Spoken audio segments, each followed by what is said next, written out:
NUP activists are continuing to rot in jail because apparently the regime captured the judiciary to understand that people are supposed to get bail and not getting.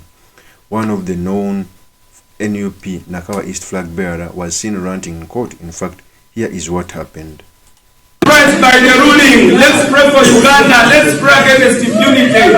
We knew that before we even came here that the court is going to follow your line. The court is on trial. We are not criminals. It is court that is on trial. We are not criminals. It is court that is on trial. We are not criminals. It is court that is on trial. We are not We knew that it would happen and it has happened. And we are not in fear. We are not going to have fear. This country will be liberated at one time.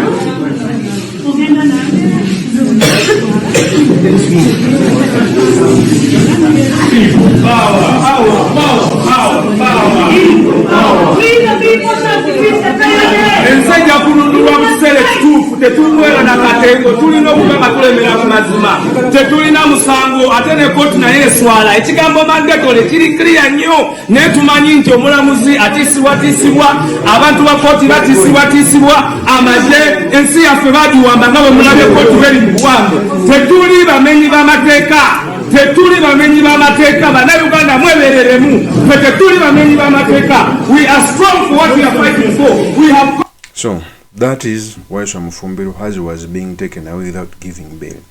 Under the Ugandan constitution, if you are jailed for 6 months without trial, you must get mandatory bail. But the judge came out to refuse. This is what even BSG is facing. It's coming now to, I think, 1 year and a half without, 2 years, 1 year and a half without basically getting a mandatory bail. So the purpose of this video, I've come to show you how the government has captured the judiciary and very many institutions to an extent that there are cadre judges that can be easily influenced without looking at the law. What it means for our politics, and most importantly, the study materials we can learn from the politics of our nation. But before I do this, I want to let you know, if you're new to this channel, please subscribe. If you're watching this video from a different platform, please head on to YouTube, type in Sula Mawagali. There's a lot of content of this nature. If geopolitics and economics is what you want, this will be definitely the right channel for you to subscribe to.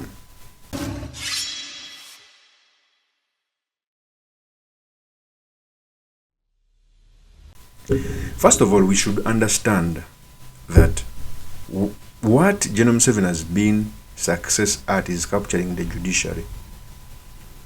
Because there are sometimes when the judiciary stoops so low and you ask yourself why, and under the incompetent Owinidoro, it's so glaring.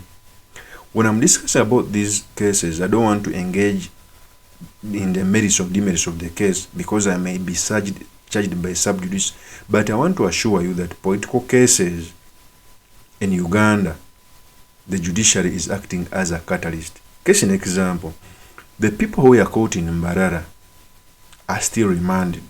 Those who accepted to join the regime were given bail. Because I ask myself, how can you get, let me say, 20 people and you only leave those who have joined the status quo to be free? Because the NUP candidates in Rampart and I think somewhere, when they accept to join the status quo and not to run in their respective positions, they are let free. Others are still rotting in jail. How can you tell me that a mandatory bail is not given to people who have been in prison for 6 months? And the constitution is very clear. What reason are you trying to give me? I keep on telling people that judgments that are given in court are not necessarily judgments to only make people get justice, but they have a effect. For example, if the judiciary every time came out to release these people on bail, most especially the political activists, even those who keep on imprisoning them won't be doing that very much. But whenever you don't give these people bail and others are caught and you keep people, political prisoners for years, you just embolden the system to arrest more. These people don't understand that judgments have an effect. It is the truth. For example, in Kenya, one of the institutions that has helped a lot the democracy in Kenya is the judiciary. Even when they nullified the 2017 election, They made sure that in the 2020 election was somehow fair, for fear of nullifying an election. Whenever the judiciary doesn't give bail to political prisoners, you just embolden the regime to arrest more, because they know every time they arrest, you will keep them in jail. It is so unfortunate that the judiciary is not smelling the coffee of their democracy. It has a duty to play judicial activism. Judicial activism doesn't necessarily mean that you give out a ruling that is contrary to the constitution, but you give out a ruling that can help build our democracy. It's so unfortunate that these people are going to be in jail, and I suspect they can go the Segrinya way. They can be in prison for years. I know what can happen. The people who were arrested in 2021 are still in jail. What is the best explanation from the judiciary? Tell me. So it is so unfortunate. The second story of the day, I saw BYABAKAMA arrogantly speaking against Robert Kyagulanyi Ssentamu, the candidate of the opposition. Some of the time BYABAKAMA, when he's speaking, should desist from mocking the opposition. It looks to be partisan. In fact, BYABAKAMA said this statement. Just the other presidential candidates, how many presidential candidates have been moving with processions so far at your watch? Well, the one who says, who is always calling out my name, BYABAKAMA, BYABAKAMA, who should say, you are keeping quiet, you see. But we have said, what is the cause? You see, you must look at causation of everything. What is the cause of the treatment of this candidate in that manner? What if he were to change course and say, okay, let me drive to my campaign venue, direct with my maybe convoy and so on, and get to the venue. And let's see how security will react. Then you have also noticed that so first of all, I think what BYABAKAMA is saying is driving to the campaign venue. That is what they initially wanted. Since General Museveni is old and he normally pays people to come to his rally, they wanted the same system to be used by the opposition.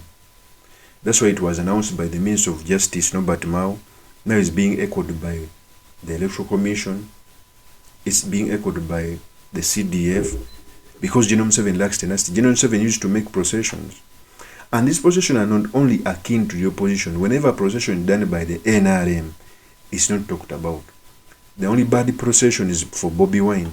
Since in elections, merrymaking is allowed, processions are allowed, even big democracies.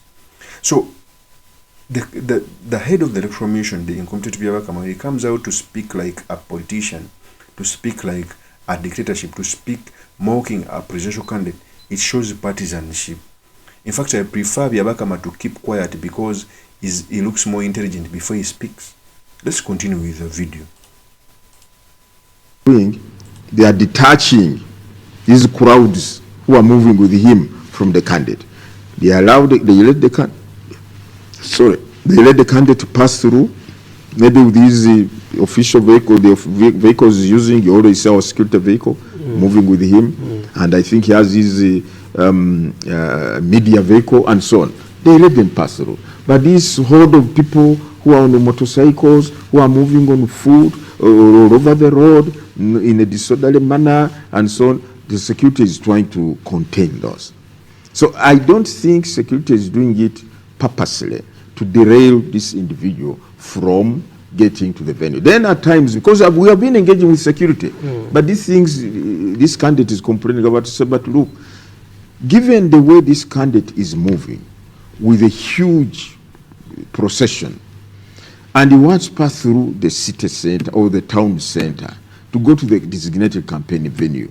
So because he's not compliant, we have to devise other routes where that person can pass without disrupting the business area where he would move with this crowd. First of all, you clearly see that even the head of the commission, BYABAKAMA, is speaking like a security personnel. That is a statement that's supposed to be told by the security. Secondly, when I'm campaigning, I'm free to campaign even in the city centers, however much I have a crowd. The duty of the police is to keep law and order. If I'm having a large crowd, the duty of the police not to block me is to keep everyone safe in the town.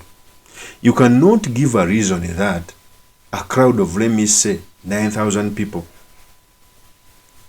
Instead of guarding it to see everyone is safe, you try to block me and tear gas. That cannot happen. So the reason BYABAKAMA is giving is childish and juvenile. It is the truth. In big democracies, I see people holding rallies in city centers, markets. All the police needs to do is to keep law and order. I realized that whenever BOBI WINE has a successful rally, the police does not engage. No property is lost. No one complains. It's always when the police engages. And when BYABAKAMA comes out to speak like this, it clearly shows partisanship. It clearly shows that he's one-sided and so unfortunate. These people should know that we have ever had a civil war, a big civil war, because elections were mishandled. They should learn. And it doesn't mean that the civil war we had in 1980 is the last. Countries that have always had civil wars can easily slide back into the same. I pray that it doesn't happen. But these people are playing Russian roulette with our country.